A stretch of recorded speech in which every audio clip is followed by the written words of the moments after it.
Nous allons aller maintenant dans une autre sphère de cette émission, Alix, avec maintenant un reportage. La recharge téléphonique. Que gagnent les revendeurs et opérateurs par rapport à la recharge téléphonique? Ça, en tout cas, il y a un business autour de cette activité. Puis on saura avec l'aide de notre confrère de l'information tout ce qui en découle.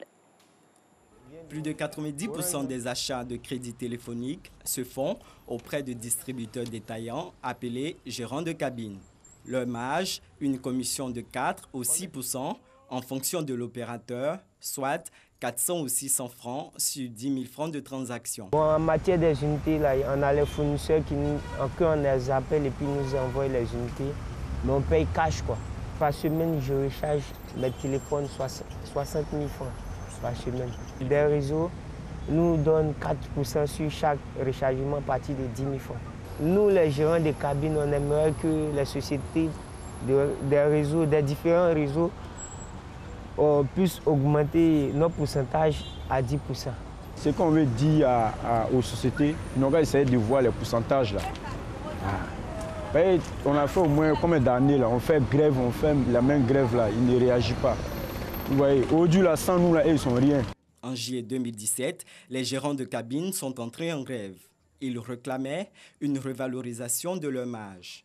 L'association, à l'initiative de cette grève, a décliné notre demande d'interview.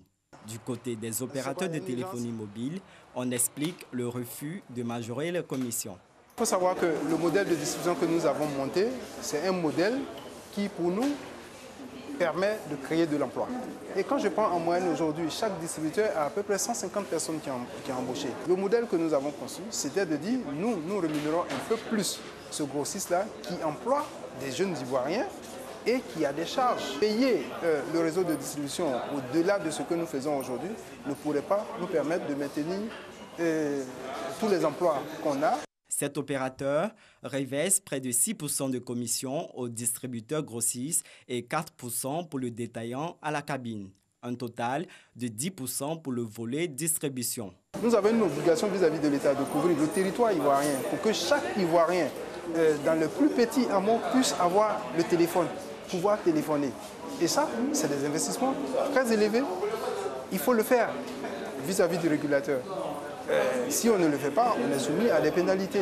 On dénombre environ 100 000 gérants de cabine sur tout le territoire national. 3 opérateurs de téléphonie mobile se partagent près de 32 millions d'abonnés.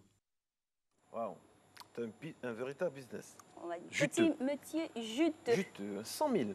Ben oui. Je pensais que c'était un peu plus, 100 000 gérants de cabine. On va localiser des endroits dans notre quartier et puis installer des cabines. Ça rapporte.